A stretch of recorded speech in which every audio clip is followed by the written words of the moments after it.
नमस्कार दर्शक बंधु आपण मानक स्वागत करुच्ची आज आउ एक नुआ भिडियो तो चाषी और भाई भौणी मान गोटे बहुत बड़ इंपोर्टाट अपडेट जहाँकि गत 20 तारिख रु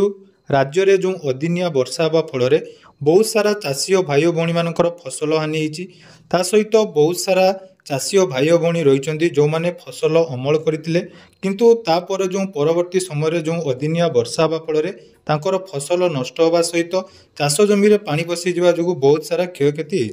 तेणु जो मानकर क्षयक्षति आपण मानक गोटे इंपोर्टाट अपडेट वर्तमान राज्य सरकार तरफ नि जो मैंने क्षतिग्रस्त होती उपयुक्त चाषी जो मैंने रही जहाँकि क्षतिपूरण राज्य सरकार तरफ प्रदान कर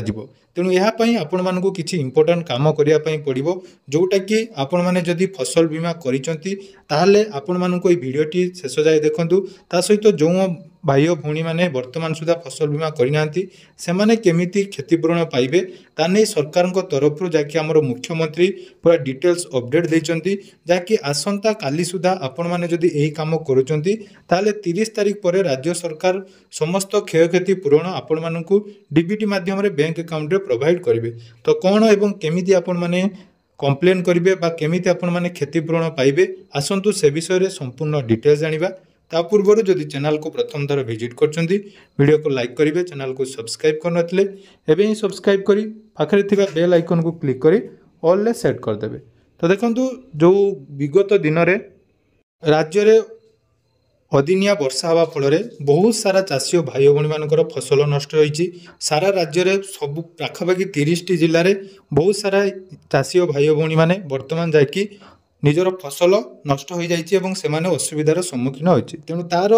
जहाँकि क्षतिपूरण प्रदान करने मुख्यमंत्री द्वारा आज गोटे अपडेट आसी जो थे कि मुख्यमंत्री कहते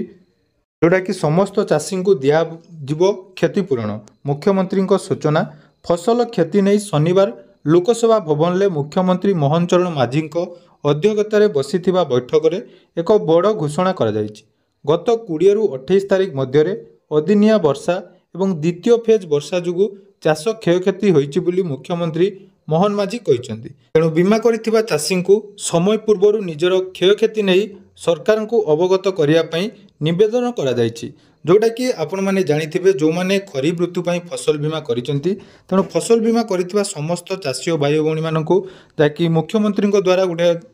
दिया जाइए अपडेट जो थे कि सेमाने तांकर बीमा राशि जोड़ा रही प्रीमियम पेमेंट करछंती तार क्षतिपूरण बीमा कंपनी आपण मानकु प्रोवाइड करिवो तापई आपण मानकु किछि काम करिया पई जाकि सूचना दिया जाइए तेणु 30 तारिख भितर क्षयक्षति को सठिक आकलन सरिबो चाषी को सरकारी सहायता जोगाई दियाजिवो विभागीय अधिकारी को एने निर्देश दिया जाइए तेणु बीमा कंपनी को सहायता पाई निर्देश दिया जाइए जोटा आपण माने कंपनी रही जो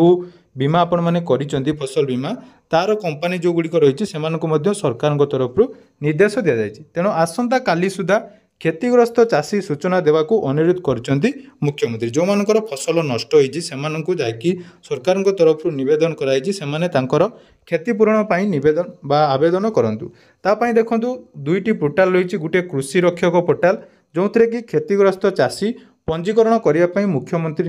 अनुरोध करछंती तेणु वर्तमान सुधा जदि आम देखा राज्य में 1,26,000 चाषी आवेदन करछंती जोटा कि कृषि रक्षक पोर्टाल जोटा कि आपण माने ऑनलाइन करें किंतु ता सहित आसंता काली अर्थात रविवार सुधा अन्य चाषी माने आवेदन करने मुख्यमंत्री चाषी को परामर्श देइचंती ता सहित टोल फ्री नंबर जोटा कि पूर्वर कही 1447 को आपण माने कॉल करी सेठारे मध्य आपण मानकर जाकि फसलर क्षयक्षति विषय सूचना दे पारे जो मानकर बीमा होती से केवल निजर आधार कार्ड ये टोल फ्री नंबर आपण माने कॉल करी आपण मानकर आधार कार्ड दे